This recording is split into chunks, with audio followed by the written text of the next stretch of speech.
Hello and welcome to the Thursday Night Postgame Show as Georgia State falls to 1-8, losing 40-27 at Coastal Carolina on Saturday afternoon/night. Brady here with David as always. We're still trucking in a season where Georgia State still does not have an FBS win. It has been one of those years, certainly some stats that I can get to later that will paint the picture of just kind of historically how poor the season has gone, but we'll hit a flavor of the game if you did not watch it on Saturday.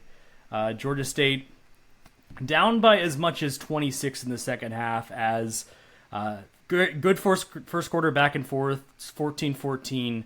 Georgia State manages -4 yards on offense in the second quarter. It somehow stays a game because Coastal is forced to settle for 3 red zone field goals, and so it is a 23-14 game at the half. But Coastal scores the first 17 points out of halftime to go up 40-14 early in the fourth quarter. And that's when Georgia State wakes up and has the most special teams magic voodoo we've ever seen. Set a program record getting multiple successful onsides in the same game. And score 13 straight points. They went for 2 on the first touchdown they scored, did not get it. Got the ball back. We're driving the final 2 minutes to maybe cut it to a 1-score game and cover. But that throw an interception, 97 seconds left. Coastal finishes the game out, wins it 40-27. No Cameron Brown in the second half. Still no official word on what was up there, except he was on the sideline without his helmet.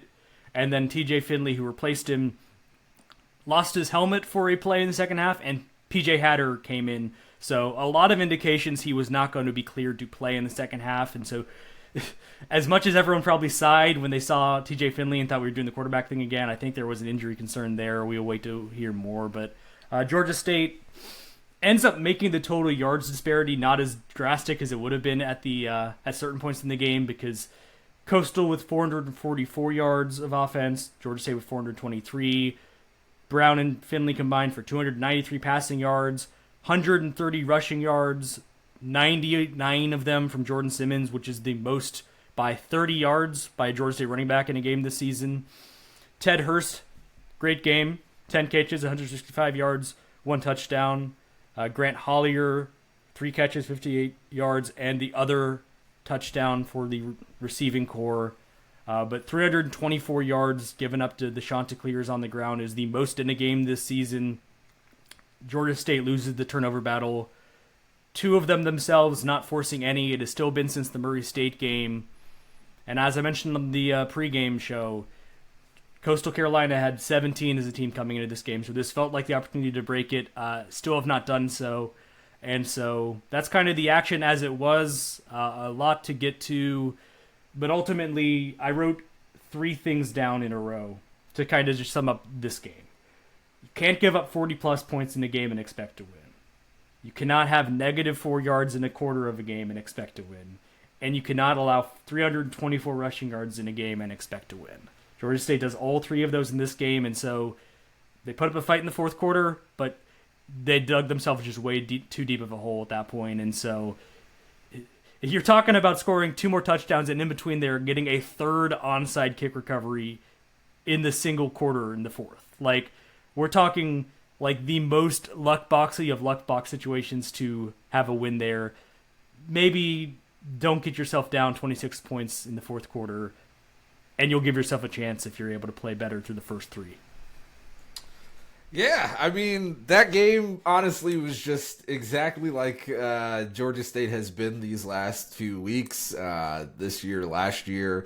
I think the best takeaway from this is, at what point do we start talking about like earlier rounds for Ted Hurst, like that's kind of the only bright spot from this game. That's not true.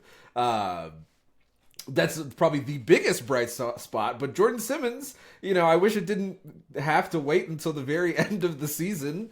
But he has started to, emerge as a solid running back. If only there weren't 2 opportunities left to showcase his talents. There's a whole three of them. Sorry, three Yeah, opportunities? I will say, we'll get to a lot of like what the coaching staff has not done well.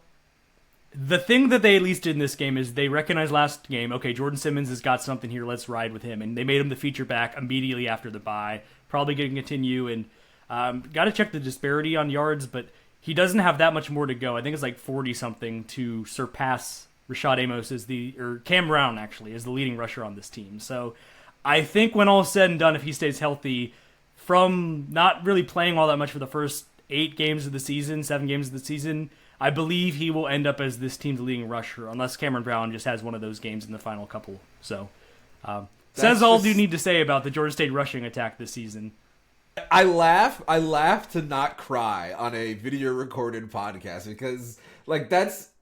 I don't even know where to begin with how bad that is. And, like, I don't say that to take away from his last 2 games. Like, he had 78 yards versus USA, 99 yards yesterday.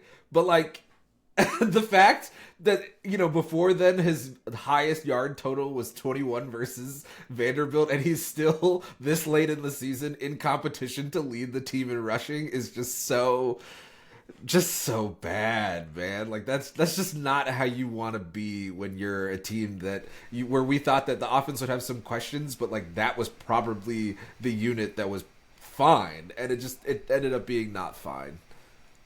Yeah, I'll clean up that stat now that I pulled it up while you were talking.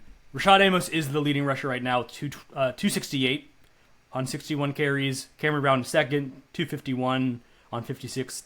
And then Jordan Simmons is third with 224 on 44 carries. And so part of it's that he's going to end up maybe just by total number of carries way surpassing anyone else on the team if he follows the clip of the last couple of games. But he's got 45 yards if he wants to move past Rashad Amos.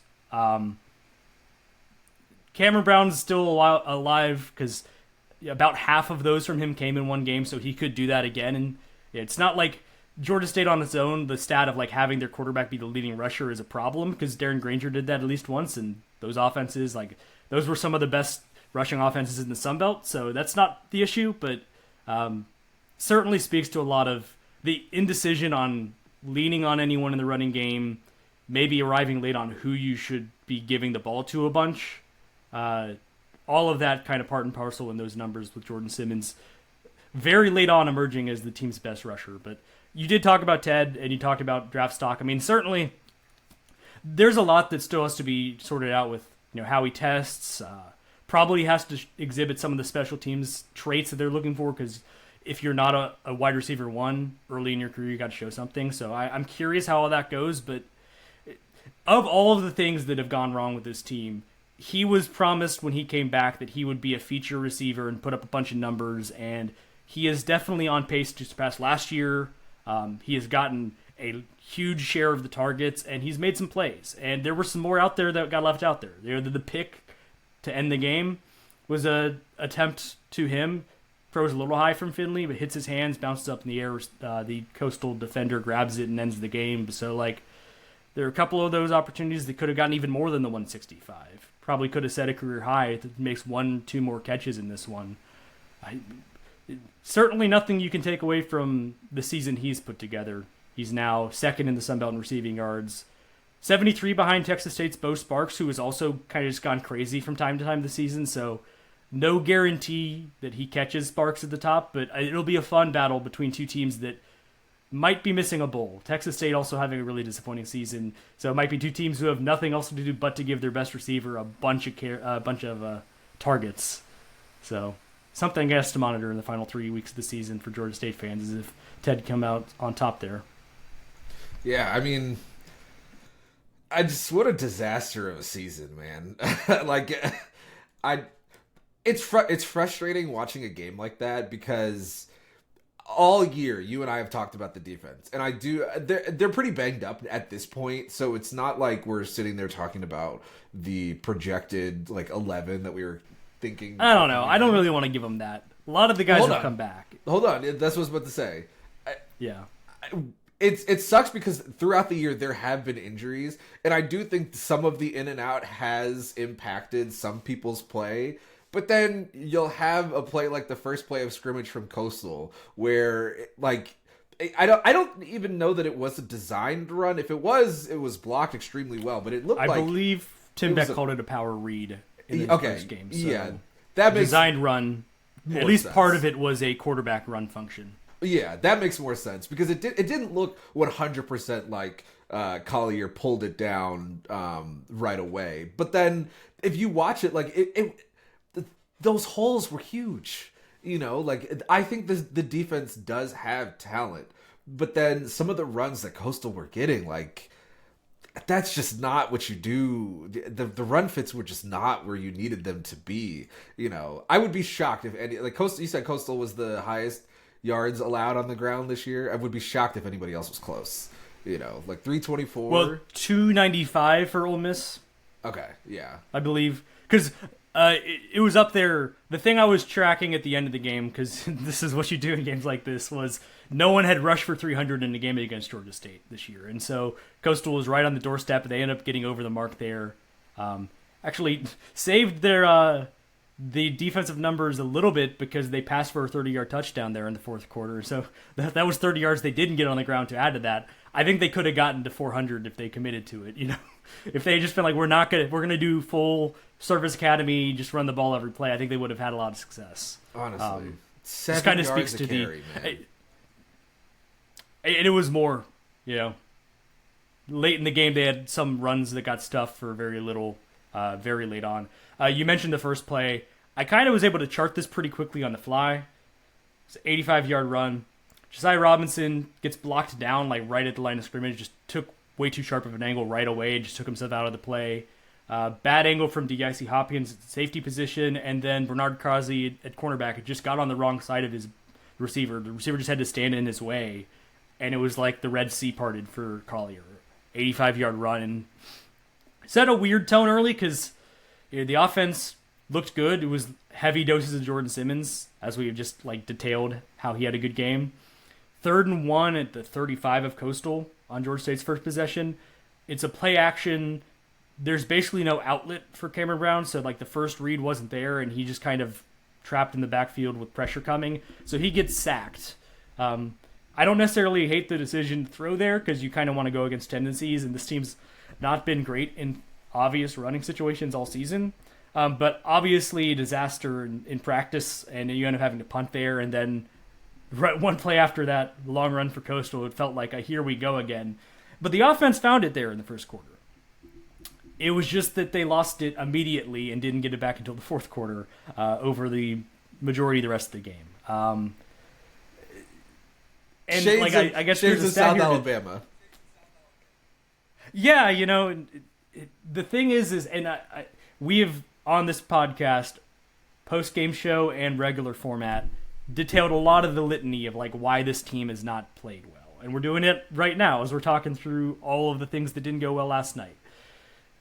You can distill it into a single sentence, though, and I put this on Twitter last night. This team just does not play well in multiple phases at the same time.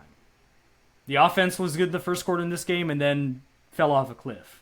The defense kind of picked up the pieces there. You know, there were multiple possessions where because of poor special teams play or because of a turnover on offense, Coastal had a long stretch where I think 2 of the 3 field goals they got, or 2 of the 4 field goals they got, in between the second and third quarter started in plus territory. The defense started to bow up. They got at least to where they were getting to third down and they were getting stops on third down. Jartavius Flaunoy had a sack on one of those occasions. Jabril Rhodes Nelson had a sack on another drive that kind of set up a field goal. But it was at that point that, in the second quarter, Georgia State had 3 different drives they took over when it was either a 17-14 game or a 20-14 game, and they had the chance, if they go down and drive, they could have taken the lead. They went 3 plays, -6 yards, 3 plays, -8 yards, 3 plays, -7 yards.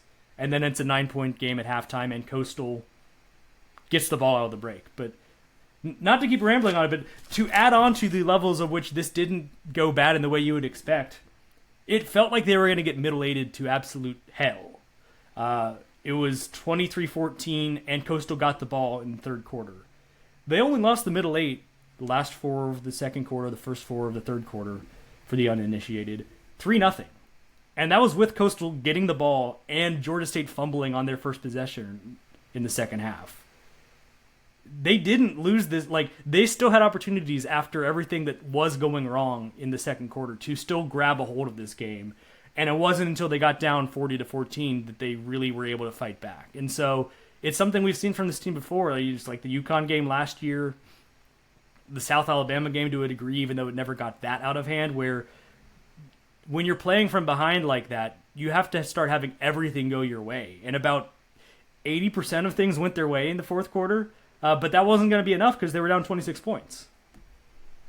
Yeah, and that's kind of the frustrating thing, because some weeks it's the script. Like, the game script that they have doesn't look great and they start down behind the 8 ball. And then some, like other weeks, kind of like yesterday, the script is relatively fine. They're moving the ball pretty well. They're scoring.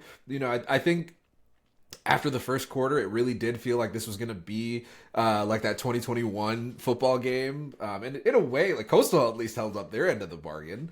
But, and I don't even want to say that they're slow to make adjustments, because it's not that. It's just the offense just stops moving. They start stagnating, and then, the other team is able to move the ball because the defense will have a good job, but not a perfect job, because when the offense is like that, they genuinely need to be perfect, and then all hell breaks loose, and then you look up in the fourth quarter and you're down 2 scores. More than 2 scores, and you have to have 2 onside kick recoveries to even try to make it, a game that you can say, all right, we're gonna cover today or whatever. And you would have needed a third to play for the win. Which, I mean, the way that Coastal defended those first 2, I'm not gonna rule out. Coastal was scared of the football, but also, like, Liam Rickman did this last year. Was it the ODU game? Like, I don't know where this skill comes from, because it is something you got to work on. But, like, Liam Rickman can kick an onside. Like, those were spinners, perfectly capable for the, like, didn't skid out of bounds. Respect for a kicking game that's been nothing short of a mess this year. That's one aspect that clearly they've got a handle on, because it was a thing last year too. Rickman's obviously got something in that regard, but you're talking about, like, infinitesimal numbers of decimals of the percentage of likelihood of all of these things continuing to line up, which is back to the point of just, like, don't get in this hole. And mention the quarterback stuff with Brown not playing and PJ Hatter coming in for Finley when he lost his helmet. It was a nice little 6-yard run for Hatter in his debut. His first snap he plays in live action. It was a nice play. It was nice also, it's like, you're not just going to hand off and, like, get him to the sidelines. Well, yeah, let's let this guy go out there and make a play. Give him a shot. What do we have to lose at this point? It did happen again the second time, and they did wildcat stuff with DJ Murray, which I guess was probably like, well, we only had one play there as an emergency. We're not going to go back to that. But everything tells me that there was something. We still don't have any official word on what was up, but it's got to be a concussion. If it was, yeah, I mean, that was my hunch, because he didn't have any, like, obvious wrap on his leg or his arm or anything. But, like, let's just, if it wasn't an injury thing, if it was, like, a coach's decision, I don't know what the heck we're doing. Like, because the offense, like we were just talking about, sputtered, but I do not think it was a quarterback thing. Cam was 75% on his passes, and if you're looking for more in the run game from the quarterback, he is obviously the guy you're going to go to rather than TJ Finley. So I'm giving the benefit of the doubt, which obviously it's harder and harder to do for a coaching staff with the record that they have, but until I hear otherwise, I'm going to assume that it was a situation where Cam was not able to go back in, not clear to go back in, because otherwise there'd be no explanation for it. And that's not to say that TJ ended up playing bad. The pick you don't like, maybe the throw's a little high, but he made some throws, and the offense got into a legitimate rhythm there in the fourth quarter. It just took the third quarter to get to that point. But yeah, I mean, when you have a quarterback who comes in halfway through the game and he still has to throw 30 passes, like, that's something is clearly wrong, and the wrong was the scoreboard, so. And as we're going through, like, this is what could have happened. This was 13 points, looks pretty close. I kind of want to spell out how it really wasn't, and this could have been a lot worse, and that kind of speaks to this went about as well as it could have, given a lot of circumstances in this game, losing the turnover margin by 2. Georgia State had 4 touchdowns. honestly, all things considered, a pretty good day from the offense. Just very inconsistent, but especially on the curve of some of the way the season has gone, not a bad day from the offense. Coastal had 4 touchdown drives and 4 field goal drives, 3 of which ended up in the red zone. The way that this could have been a 56-27 game is not that thin of a line. So the total yardage looks fine. The score looks fine. They could have covered, which would have, I think, infuriated a lot of people. That I think a lot of the money was on Coastal to cover this line, so everyone's happy. It could have been a lot worse than it was.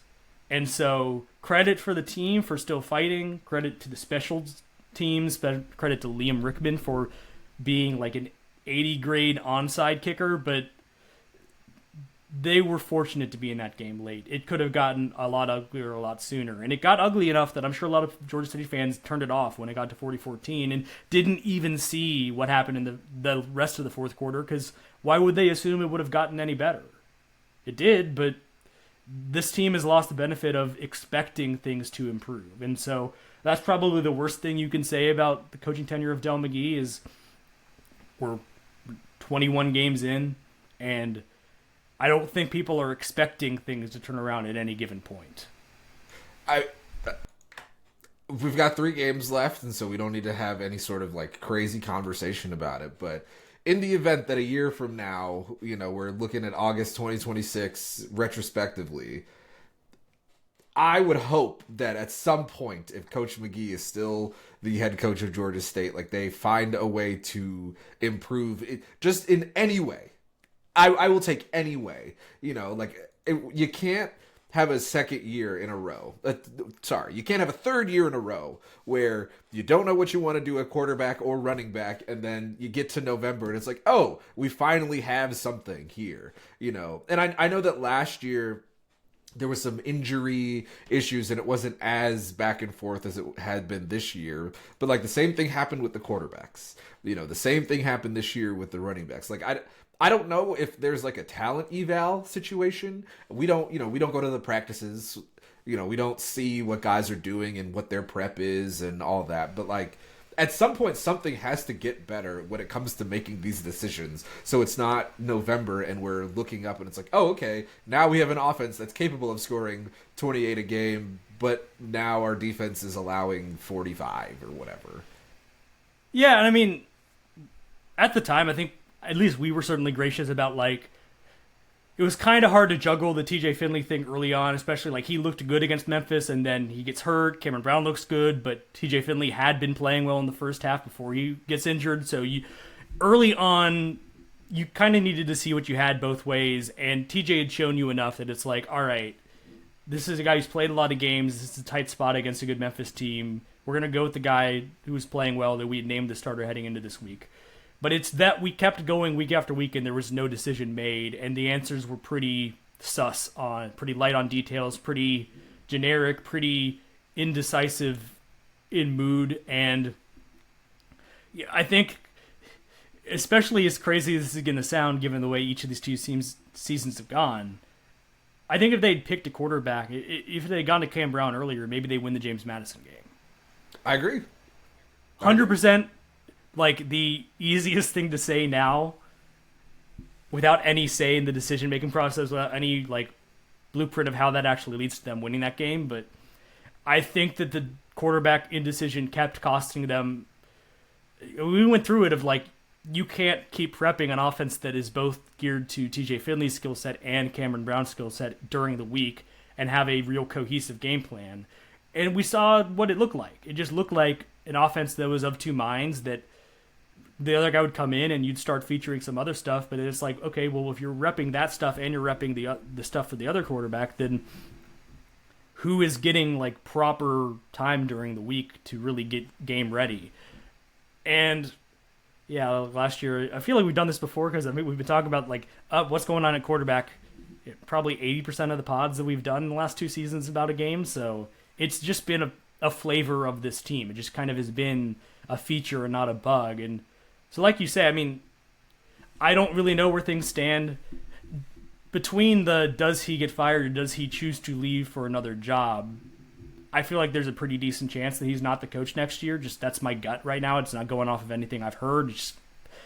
I can't imagine he's looking at this any happier than the rest of us. If he is back, it's got to start with you keep Cameron Brown, which is certainly not going to be given because he's done enough to garner interest. And you've played around with him. Like, you've not made it clear to him that you think he's the trustworthy starter week in, week out. So it's like if someone comes in, maybe even at a power conference school, and says, we're going to start you and we trust you, we think you're great, might sound better than the pitch of coming back to play for what might be a one-win team, losing an NFL receiver in Ted Hurst. Like, there's going to be a sales job involved in keeping Cameron Brown, but I think you got to do that.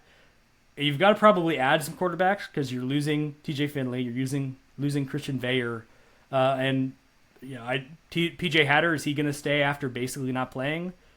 The way that the portal has gone the last couple of years says probably not. So, like, you need to add quarterbacks, but you need to find a way to add quarterbacks that don't necessarily take away from the guy that you think can just start every game for you. And so it's a really hard thing to find the middle on, but I think if we are talking about a 2026 where Dell McGee is still in charge, it does have to start with finding a way to manage your top players. And did it to a degree because Ted Hurst stayed this past offseason, but Ted Hurst was never in doubt as being like the team's top receiver from about week 2 last season. And there certainly have been some of those doubts with Cam this year and how he has been managed. So the job starts 3 weeks ago on keeping him happy, because I think you can sell a lot on, we can build around this guy.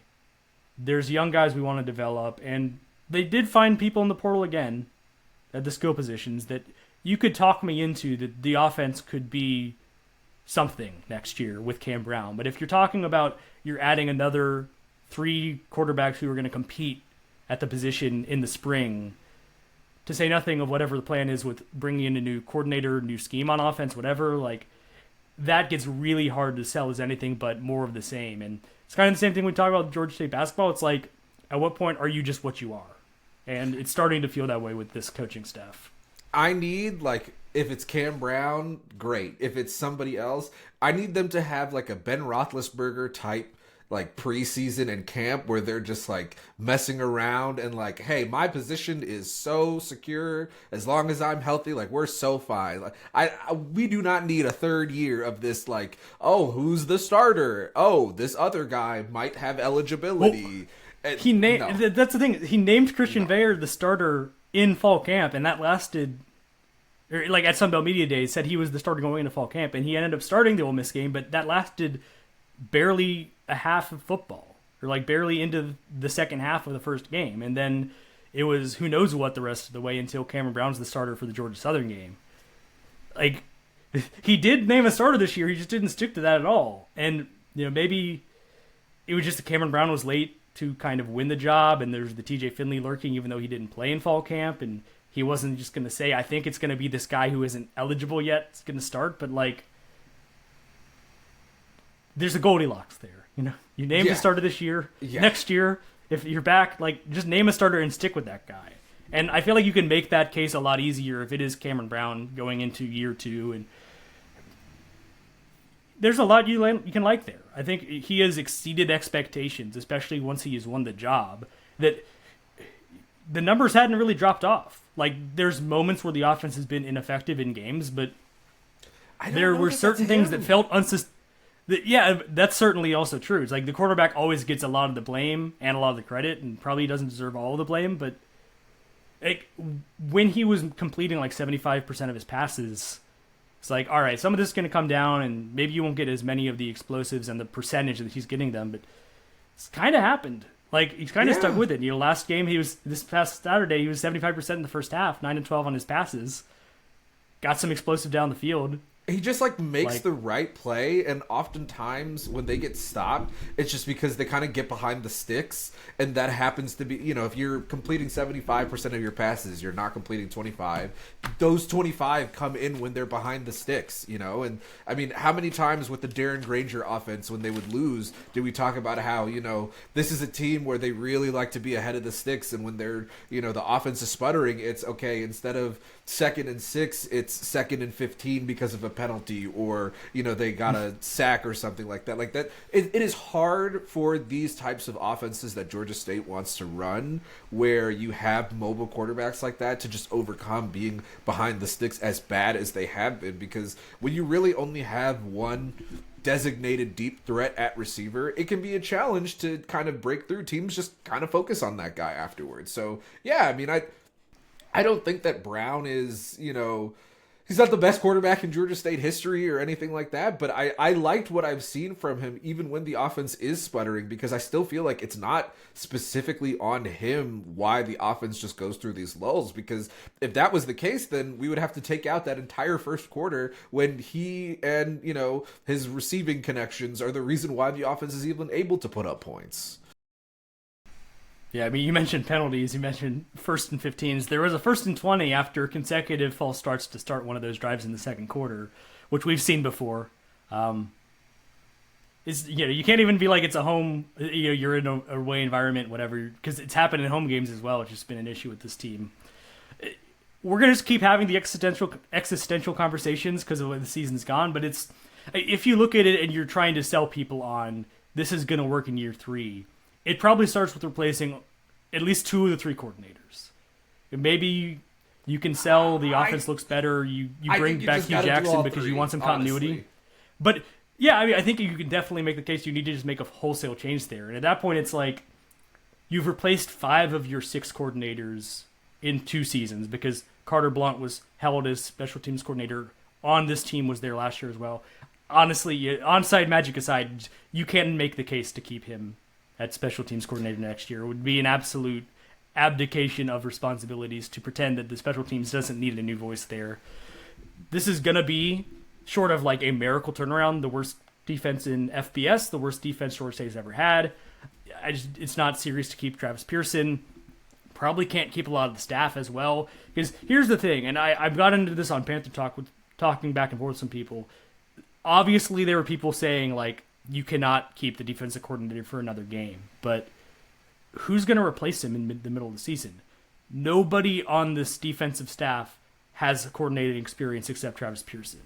Further to that, Jeremy Hawkins, the D-line coach, is the only guy who has been in this position that he's held like 3 years ago. There's a couple of guys that, John Adams and Glenn Ford both came up from. John Adams was a high school coach. Glenn Ford ran an academy in Athens. Like, they were involved in football for a long time, but hadn't been college coaches. And the other guys on the staff, Trey Crutchin, outside linebacker, C.J. Wilford, safeties coach, Jawan Taylor, inside linebackers coach, all of them are in their first full-time gig. They're certainly not going to get handed the reins like, here's the play sheet, go. Like, there isn't anyone you could single out as like, this is an obvious mid-season replacement, and that's part of the problem. And I kind of went through this I went through the what's gone wrong off the field, and I talked about the hiring, especially on the defense side of the ball, and highlighted this exact point.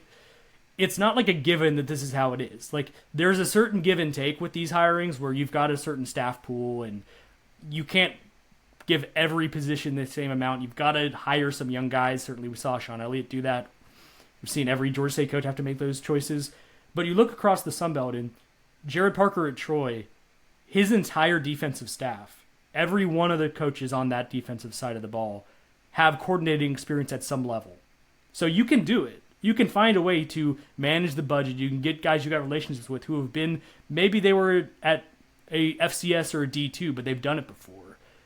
Pearson's the only one. And so in a certain way, it's not a surprise that the defense has been what it's looked like, because it's just not an experienced staff. There's not a lot of guys that have worked through problems like this before. And so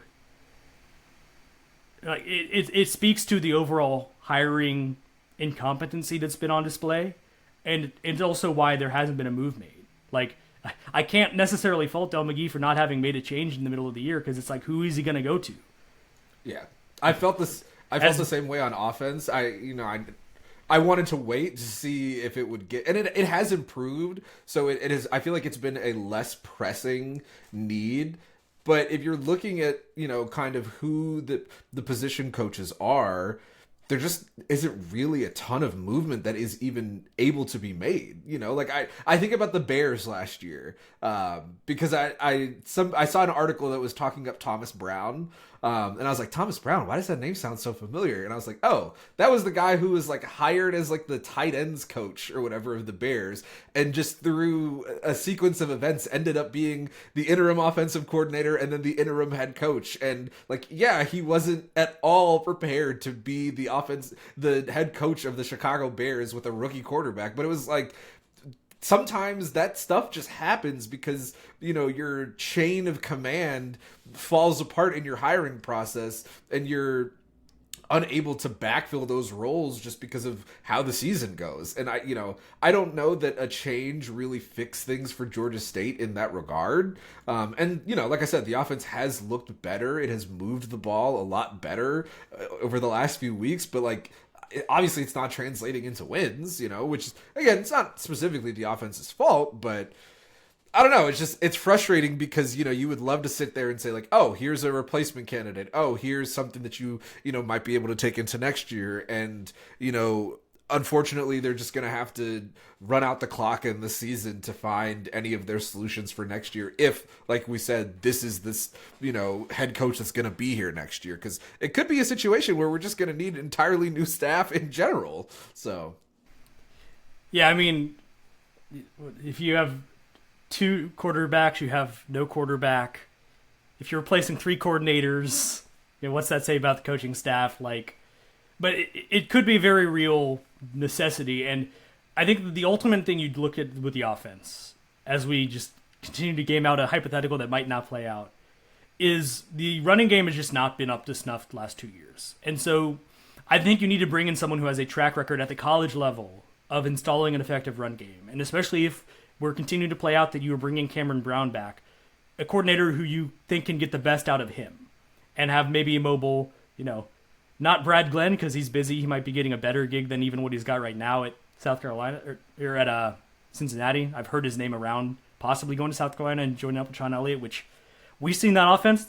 That offense with Lenore Sellers would be incredible. But someone who you trust to get the most out of a mobile quarterback who can run that type of scheme. Because, I mean, Ted Hurst is gone after this year. You don't necessarily have to look at this as the same offense. You're going to have an opportunity to play some outgoing seniors. You're going to have a chance to bring in a lot of new personnel. I'd bring in a new voice who has been effective at this level creating a run game. Because clearly the plan for 2 years has not worked. It's been a couple of guys with a lot of experience, Jim Chaney and now Hugh Jackson. Hugh Jackson, a lot of his level of experience coming at the NFL level. I think you got to try something totally new. And it ultimately comes down to this as far as, like, if Dell McGee is sticking around for year 3, part of this whole selling point of him getting the job was, like, he was going to bring the level of professionalism. He was going to bring the level of, he'd been around the game a long time, had a lot of relationships. He was going to put together a good staff. And that part has just not come to pass at all. And so I think it gets a bit sketchy when you're thinking about like how easy will it get to sell coaches to come to a program that it might be the last year if this is going to get a year 3. Like, I'm not saying it's going to be easy. It's going to really test his ability to put a staff together even more than the first 2 years when there was a lot less job pressure. And so that's why I have the open-ended question. It's kind of the same spot where I was at with Sean Elliott, where it's like, does he want to do this offseason that's going to be a hard offseason, or is it going to be easier to make the same money doing this in another school, which there are going to be multiple SEC positions that are going to get filled by coaches that are going to want SEC-level recruiters who have done a good job of bringing talent, especially from a place like the state of Georgia. And so there's a lot involved. There's the economy of everything. It revolves around money.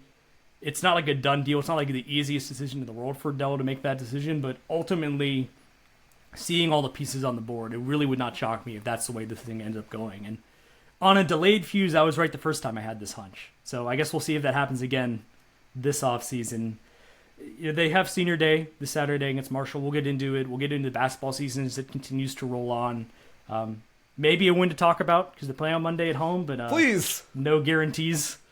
Certainly, the game on Friday went less poorly than expected, and so there was at least a little bit of a fun there. That is true. It did. It was not a clown fiesta like I think you and I thought it was going to be. So that is at least good. And most of that was because Cincinnati did not shoot well, but we'll get there when we get there. Yeah, we'll get there when we get there, which will be later this week. Unless you have anything else you wanted to throw out, I think we'll probably put a pin in it for now on this post-game show, which ended up being like the off-season show, which we still can't technically do for 3 more games. But I think everyone's mind is already heading that direction anyway, so I'm sure you'll forgive us getting a little bit early in that regard. But there's a lot of interesting questions. And like the truth of it is, look at Kennesaw State this year. They were, two wins last year? They're 7-2 right now, have real good odds to make the Conference USA title game. You look at Southern Miss this year. 1 game they won last year. They are the odds-on favorite to go to the Sun Belt title game and win the West. As bad as it feels right now, it really can flip at a switch. Georgia State hasn't had the luxury of that happening yet, but whether it would take a lot to believe it's going to be the Dell McGee in year 3 just because it's gone so poorly, but whatever happens, you only need to look across the college football landscape to realize, like, it really is season by season. And so, as bad as it is right now, there's no guarantee of it being this bad in the future, but we will cover every angle of it going forward, and we'll see where this thing goes.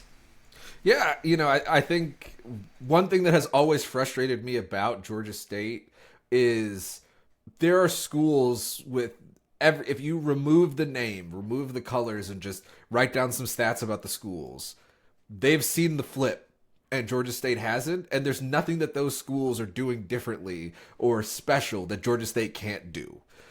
So you're absolutely right. Like this could be the I'm not saying that it is specifically, but this could be the offseason before a 5-year stretch where Georgia State is winning 10 games every single year on multiple coaches. Like that truthfully is how college football and just college sports in general is. We've seen it with Georgia State basketball when the switch turns off, but the switch can turn back on at any point in time. So I hate that we're 3 games, before the end of the season and we're already talking, off-season stuff. But, like, that's just the nature of a team that has 1 win, and it's not going bowling or, I think the question that the players have to ask themselves and the question that fans are looking to have answered is, what are you playing for? And that we still have to figure out for a lot of these guys.